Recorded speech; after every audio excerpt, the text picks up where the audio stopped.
느헤미야 8장 1절로 18절의 말씀을 통해서 말씀이 능력이 되어질 때라는 제목으로 말씀을 좀 나누고자 합니다. 제가 좋아하는 목사님이 있습니다. 이제 20세기에 옥하는 목사님이 한 획을 이제 그었다면 이제 21세기 목회의 많은 후배 목사님들이 존경하는 목사님이 아마 이찬수 목사님, 분당 우리 교회를 담임하고 계시는 이찬수 목사님을 많이 존경할 겁니다. 저도 이찬수 목사님을 참 좋아합니다. 그분의 책 중에 오늘 살 힘이라는 제목의 책이 있습니다. 그 책을 읽던 중에 한 문구가 제 마음속에 깊이 들어왔습니다. 그 문구의 내용은 이것입니다. 절망뿐인 현실 속에서 하나님의 부흥이 나를 다시 살린다. 절망적인 현실 속에서 하나님의 부흥이 나를 다시 살린다. 이런 일이 언제 우리의 삶 가운데 일어나게 될까? 여러분, 바로 말씀이요, 우리 삶에서 능력이 되어질 때 그러지 않을까라고 하는 생각을 해봅니다. 오늘 본문의 내용이 그것입니다. 바로 말씀이 능력이 되어지던 때의 이야기입니다.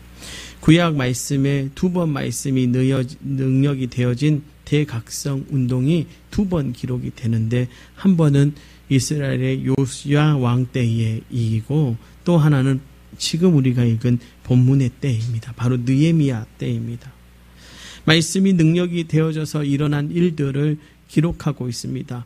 실제로 요시야 왕 때는 성전 회복, 그리고 정결운동, 그리고 유월절을 다시 지키는 일들, 예배 회복과 공동체 회복의 일들이 실제로 그 시대에 일어났습니다. 그리고 오늘 본문 속에서 더 구체적인 일들이 일어나는데, 바로 회개운동과 삶의 변화가 일어나는 일들에 대해서 이 8장 이후 9장부터 이 기록이 되어져 있습니다. 그럼 우리의 삶, 여러분, 그때가 아니라 지금 우리의 삶 가운데 어떻게 하면 말씀이 능력이 되어질까? 먼저는 말씀을 사모해야 할 줄로 믿습니다. 오늘 본문 1절로 5절은 우리에게 이렇게 말씀합니다. 이스라엘 자손이 자기들의 성읍에 거주하였더니 일곱째 달에 이르러 모든 백성이 일제히 수문앞 강장에 모여 학사 에스라에게 여호와께서 이스라엘에게 명령하신 모든 모세의 율법책을 가져오기를 청하매, 일곱째 달 초하루에 제사장 에스라가 율법책을 가지고 회중 앞에 곧 남자나 여자나 알아들을 만한 모든 사람 앞에 이르러 수문앞 강장에서 새벽부터 정오까지 남자나 여자나 알아들을 만한 모든 사람 앞에서 읽음에 뭇 백성이 그 율법책에 귀를 기울였는데, 그때의 학사 에스라가 특별히 지은 나무 강단에 서고 그 곁에 오른쪽에 선자는 matti다와 스마와 아냐와 우리야와 헬기야와 마아세야요, 그 왼쪽에 선자는 부다야와 미사엘과 말기야와 하숨과 하스바다나와 스가랴와 무술람이라. 에스라가 모든 백성 위에 서서 그들의 목전에 책을 펴니 책을 펼 때에 모든 백성이 일어서니라. 시편 107편 9절은 우리에게 이런 말씀을 해줍니다. 그가 사모하는 영혼에게 만족을 주시며 줄인 영혼에게 좋은 것으로 채워주심이로다. 그렇습니다. 하나님은 사모하는 영혼에게 만족을 주시며 가장 좋은 것으로 채워주십니다. 본문에 소개된 이스라엘 백성들이 그랬습니다. 그런 말씀 듣기를 사모했습니다. 어떻게 알 수 있습니까? 일곱째 달, 우리로 치면 신년입니다. 백성들이, 그것도 모든 백성들이 일제히 하나님의 말씀을 듣고 싶어서 학사 에스라에게 모세의 율법책 가져오기를 요청함으로 시작되었습니다. 무슨 말입니까? 말씀 듣기를 사모했다는 것입니다. 그런데 더 놀라운 것이 그 다음 9절 본문 3절의 말씀입니다. 수문앞 강장에 새벽부터 정오까지 남자나 여자나 알아들을 만한 모든 사람 앞에서 읽음에 뭇 백성이 그 율법책에 귀를 기울였는데, 여러분, 이게 이해가 지금 되고 계십니까? 아니, 하나님의 말씀을 사모해도 너무 그렇지, 어떻게 새벽부터 정오까지 무려 6시간 이상 하나님의 말씀을 들을 수 있습니까? 그런데 더 이해가 안 되는 것은 본문 18절입니다. 에스라는 첫날부터 끝날까지 날마다 하나님의 율법책을 낭독하고 무리가 이레 동안 절기를 지키고 8째 날에 규례를 따라 성회를 열었느니라. 뭐라고 말합니까? 첫날부터 끝날까지 무려 7일간 말씀을 듣고 이어서 8째 날에 또 집회를 연 것입니다. 여러분, 요즘 이렇게 길게 집회하면 어떻게 될까요? 절면서 겨우 버티지 않을까요? 그런데 아닙니다. 본문 5절의 말씀을 보십시오. 에스라가 모든 백성 위에 서서 그들의 목전에 책을 펴니 책을 펼 때에 모든 백성이 일어서니라. 에스라가 말씀을 편히 그 다음에 어떻게 했다고 말합니까? 그들이 모든 백성이 일어났답니다. 왜 일어났을까요? 그것은 말씀에 대한 경외함과 사모함 때문입니다. 여러분 생각해 보십시오. 왜 우리가 무언가 가치 있는 것을 들을 때 일어나지 않습니까? 음악회 가서 또 그렇지 않습니까? 음악이 끝날 때쯤 되면 오페라 가수가 오페라를 하고 마지막 피날레를 다 하고 끝날 때쯤 모든 사람이 일어나면서 환호의 박수를 칩니다. 그런데 하나님의 말씀이 읽혀집니다. 그런데 어찌 그들이 앉아 있을 수 있겠습니까? 그런데 그게 다가 아니라는 거예요. 말씀을 들을 때 이들의 행동을 우리는 조금 살펴볼 필요가 있습니다. 본문 6절의 말씀인데요. 에스라가 이대하신 하나님의 여호와를 송축하며 모든 백성이 손을 들고 아멘 아멘 하고 응답하고 몸을 굽혀 얼굴에 땅에 대고 여호와께 경배하니라. 자, 말씀을 들으면서 이들이 어떻게 한다고요? 손을 들어 아멘 아멘, 그리고 몸을 굽혀서 그들이 땅에 대고 우리가 여호와를 경배합니다, 이렇게 말하고 있다는. 사랑하는 여러분, 여러분이 이렇게 말씀을 듣고 계십니까? 사랑하는 여러분, 우리가 잃어버린 것이 무엇입니까? 어쩌면 이 말씀에 대한 사모함일 수도 있습니다. 골라서 듣습니다. 내 귀에 들기에 좋으면 아멘하고 내 귀에 듣기 싫으면 귀를 닫아버리는 게 요즘 성도들이라고 합니다. 그런데 이때 이 사람들이 말씀을 들으면서 두 손을 들고 아멘 아멘, 그리고 아멘 하고 나서는 땅바닥에 얼굴을 받고 여호와를 경배하는 의식을 했다라고 하는 것입니다. 몇 년 전 기독교 신문에 나온 어느 교회의 이야기를 본 적이 있습니다. 그 교회 이름이 넘치는 교회라고 하는 이름인데요. 그 교회의 예배 시간이 평균 7시간이랍니다. 그 교회 목사님의 간증입니다. 2009년쯤인가 한 자매가 소위 늦게 발동이 걸렸습니다. 남들은 다 끝나가는데 하나님을 만나기 시작하더라고요. 그래도 3시간 반 약속을 했으니 그 모습을 바라보면서 축도하고 예배를 끝냈습니다. 그랬더니 이 자매가 울면서 제게 따지더라고요. 하나님께서 지금 날 만나주시는데 이게 매일 일어나는 일도 아니고 그냥 끝내시면 어떡해요? 그래서 다음 주부터 시계를 가리고 예배를 드리기 시작했습니다. 몇 시간이든 하나님께서 원하시는 만큼 예배 드리기로 한 것입니다. 그랬더니 평균 7시간 동안 예배를 드리게 됐습니다. 가장 길었던 예배는 9시간 30분 걸렸습니다. 저와 여러분의 예배는 어떻습니까? 말씀이 조금만 길어져도 우리는 시계를 봅니다. 아니, 사실 저도 그렇습니다. 조금 길다 싶으면 저도 시계를 쳐다봅니다. 그런데 오늘 말씀을 듣는 이스라엘 백성들은 7일 밤낮으로 들었습니다. 그리고 그 말씀을 단순히 그냥 읽는 것이 아니라 그들의 삶에 능력 있는 영향력으로 나타나게 되었다는 것입니다. 제가 여러분, 그러니까 우리도 예배를 길게 드리십시다, 이제 다음 주부터 예배를 3시간, 4시간 드리겠습니다, 이 말씀 아닙니다. 최소한 우리 마음에 그 정도 마음, 정말로 말씀을 들을 때 그런 사모한 마음이 있냐 하는 것입니다. 뜨겁게 말씀이 내 가운데 들어오고 말씀이 만나지냐는 것입니다.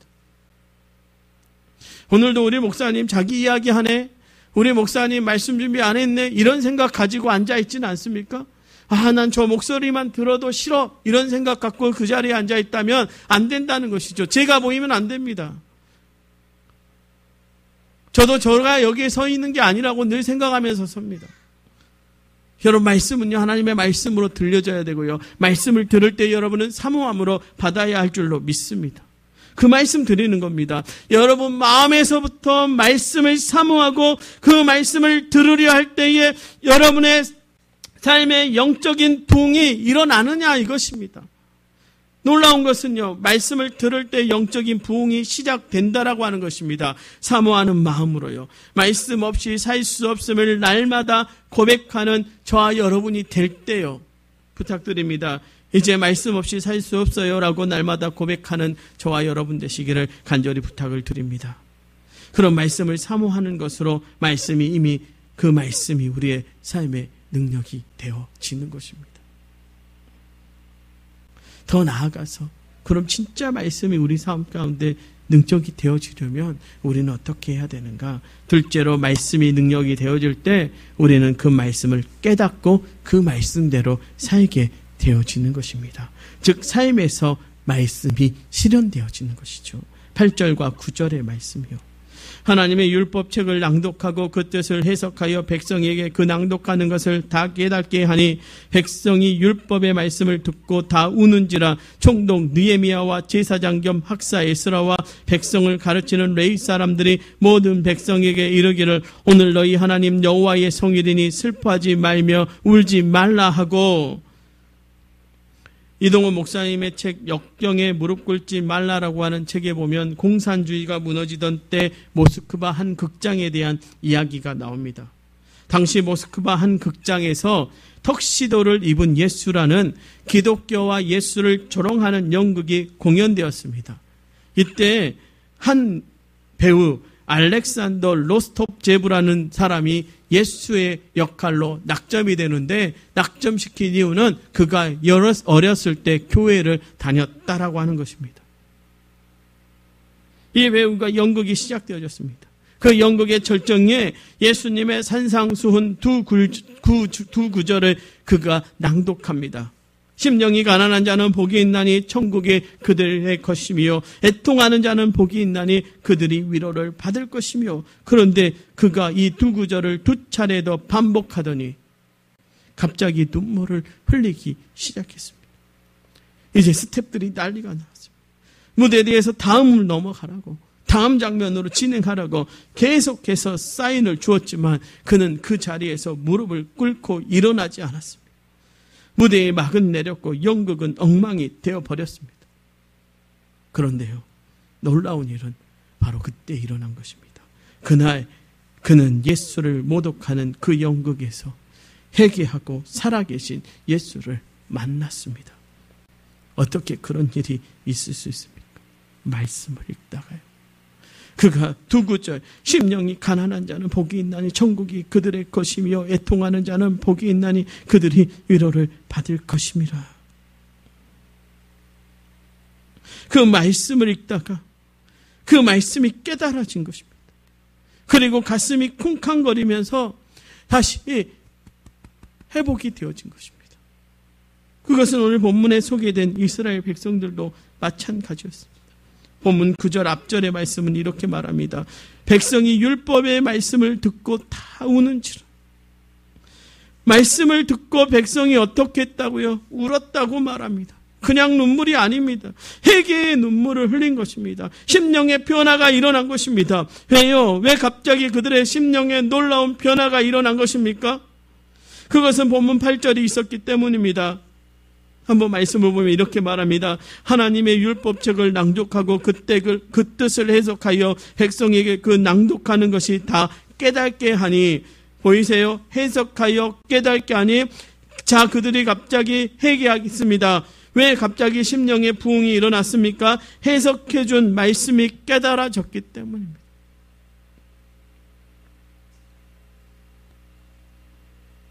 해석해준 말씀이 그들에게 들려졌고 깨달아졌습니다. 에스라 학사가 읽는데 그 말씀이 듣는 족정 자기의 말씀으로 들려진 것입니다. 자기의 가슴팍을 쳤습니다. 그리고 이해가 된 것입니다. 어느 한 교회의 집사님이 어느 목사님의 말씀을 듣고 쓴 간증의 글입니다. 5월 한 달은 마음 지키기가 어려운 한 달이었다. 이를 더해서 한국팀의 정리가 본격적이고 갑자기 진행되면서 한 주에 두어 번씩 나를 포함한 동료들의 1대1 면담이 진행되었다. 면담을 하고 나오면 하나같이 표정과 말에서 퇴직과 미래에 대한 불안함과 현재 상황에 대한 불만이 흘러났다. 나 또한 여기서 자유로울 수는 없었다. 이런 상황이 2주, 3주간 반복되다 보니 일터에서의 분위기는 무거웠고 나도 두려움과 미래에 대한 걱정으로 힘들 수밖에 없었다. 그리고 이번 일을 통해 하나님은 내 마음조차 내가 지킬 수 없는 나약한 존재인 것을 알게 하셨다. 그러나 출근길 이번 주 내내 계속해서 하나님의 말씀을 듣자 하나님은 내게 지극히 크고 두려우신 주를 기억하라는 말씀을 깨닫게 하셨다. 그리고 그 말씀은 일터의 문제와 반복되는 힘든 상황이 문제가 아니라 그 상황에 머물러 전능하신 하나님을 바라보지 못하는 나의 죄가 더 큰 문제임을 깨닫게 하셨다. 그리고 그 출근길에서 말씀이 깨달아지자 눈물이 흘러나왔고 회개와 감사의 기도를 드릴 수 있었다. 사랑하는 여러분, 심령의 변화로 인한 놀라운 삶을 여러분은 경험하고 계십니까? 그렇다면 우리에게 중요한 것은 상황이 아닙니다. 우리에게 가장 중요한 것은 말씀을 깨달을 수 있느냐 아니냐 하는 것입니다. 전 요즘 고민이 많습니다. 아까 우리 장로님 말씀하셨지만 아멘 소리가 안 들립니다. 안 들리게 하는 건 제 잘못이죠. 성도들이 잘못이겠습니까? 제가 하나님 앞에 죄스럽습니다. 내가 무엇하고 있는가? 이렇게도 해보고 저렇게도 해봅니다. 왜 말씀이 안 들려질까? 왜 말씀을 전하는데 안 들려질까? 그런데 말씀을 준비하면서 하나 깊이 깨달은 게 있습니다. 제가 아직 말씀 앞에 안 깨진 것입니다. 제가 말씀이 제 가슴 속에 안 들어와 있다라고 하는 것을 알았습니다. 그래서 여러분 앞에 죄송합니다. 내가 말씀 앞에 내가 안 서 있구나. 성도들을 탓하고 있을 게 아니구나. 성도들 아멘 아멘 안 한다고 내가 말할 게 아니구나. 내가 말씀 앞에 안 서 있는데, 내가 말씀을 뜨겁게 전하지 않는데, 그 말씀에 들어와서 내 삶을 통과하지 않는데 내가 성도들에게 전하는 이 말씀이 무슨 능력이 있겠냐. 이번 주간에 말씀 준비하면서 이것 하나 깨달았습니다. 그런데요, 여러분, 저만 그런 게 아니라 여러분도 마찬가지라고 하는 것입니다. 여러분 말씀이 들려지면 여러분이 아멘으로 받을 때 그 말씀이 여러분의 말씀이 되어지고 여러분의 삶을 뒤집어 바꾼 겁니다. 그리고 그때부터 그 말씀이 여러분의 말씀이 되어져서 그 말씀이 여러분의 삶을 인도하는 능력이 되어지는 것입니다. 말씀이 깨달아질 때 그들이 회개하고 변화가 일어났습니다. 말씀을 들어도 그 말씀을 깨달지 못하면 우리는 작은 일에도 무너져서 변하는 커녕 좌절과 낙심 속에 허우적거릴 수밖에 없는데, 말씀이 깨달아서 내 것이 되면, 하나님의 말씀이 내 말씀으로 들려지기 시작하면 여러분 그때부터 우리는 승리의 길을 걸어갈 수 있는 것입니다. 그들의 말씀이 깨달아지니까 회개와 부흥이라는 영적인 변화를 경험하게 되었습니다. 말씀이 깨달아지니까 그들이 그렇게 살아가기를 간절히 소망합니다. 이제 저와 여러분에게도 그런 역사가 있기를 간절히 축원합니다. 오늘 본문 속에 백성들이 그랬습니다. 그리고 그들이 그것에 능력이 되었습니다. 9절과 10절을 보면 이렇게 말씀합니다. 백성이 율법의 말씀을 듣고 다 우는지라. 총독 느헤미야와 제사장 겸 합사 에스라와 백성을 가르치는 레위 사람들이 모든 백성에게 이르기를 오늘 너희 하나님 여호와의 성일이니 슬퍼하지 말며 울지 말라 하고, 느헤미야가 또 그들에게 이르기를 너희는 가서 살찐 것을 먹고 단 것을 마시되 준비하지 못한 자에게 나누어 주라. 이날은 우리 주의 성일이니 근심하지 말라. 여호와로 인하여 기뻐하는 것이 너희의 힘이니라. 말씀의 능력에 대해서요, 히브리서 4장 12절은 우리에게 이렇게 말씀하지 않습니까? 하나님의 말씀은 살아있고 완력이 있어 좌우의 날선 어떤 검보다도 예리하여 혼과 영과 및 관절과 골수를 찔러 쪼개기까지 하며 또 마음의 생각과 뜻을 판단하나니, 세 번역으로 보니까 너무 리얼하게 우리에게 이렇게 말합니다. 하나님의 말씀은 살아있고 힘이 있어서 어떤 양날 검보다도 더 날카롭습니다. 그래서 사람의 속을 깨트려 혼과 영을 갈라내고 관절과 골수를 갈라놓기까지 하며 마음의 품은 생각과 의도를 밝혀냅니다. 여러분, 이것이 말씀의 능력입니다. 그런데 오늘 본문은 조금 이상하게 우리에게 전개되어지는 것을 보여줍니다. 하나님의 말씀을 깨달았습니다. 자신의 죄로 인해 울며 회개하는 백성들에게 느헤미야와 지도자들이 뭐라고 말합니까? 울지 말라. 그런데 왜 느헤미야와 비롯한 지도자들이 그렇게 말했을까요? 그날 그들이 말씀을 듣고 회개할 눈물을 흘린 그날이 여호와의 성일, 거룩한 날이 였기 때문이라는 것입니다. 이것이 무슨 말인가? 하나님은 너무 거룩한 분이시기에 그 앞에서 눈물을 흘리면 안 된다는 것입니까? 아니요. 시편 기자가 이렇게 말합니다. 시편 51편 17절에요. 하나님께서 구하시는 제사는 상한 심령이라. 하나님이여 상하고 통회하는 마음을 주께서 멸시하지 아니하시리라.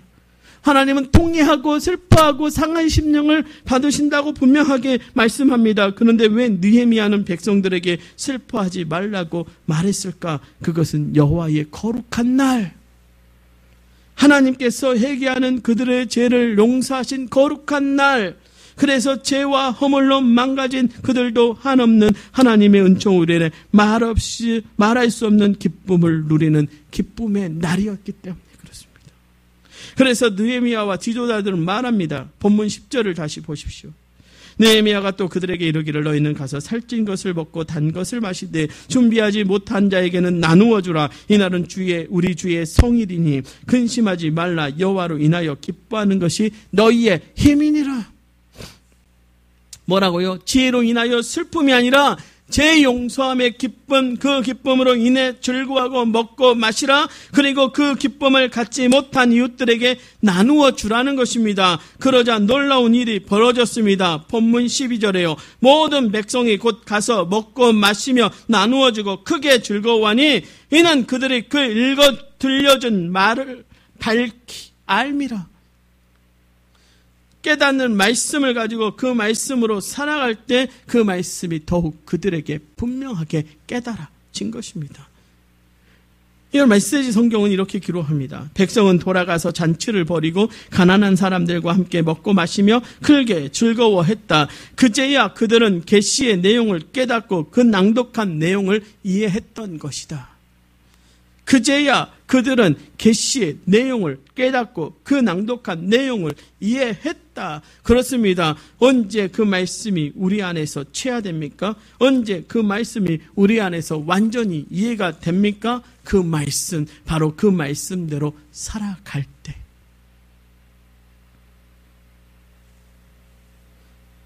말씀대로 살아갈 때.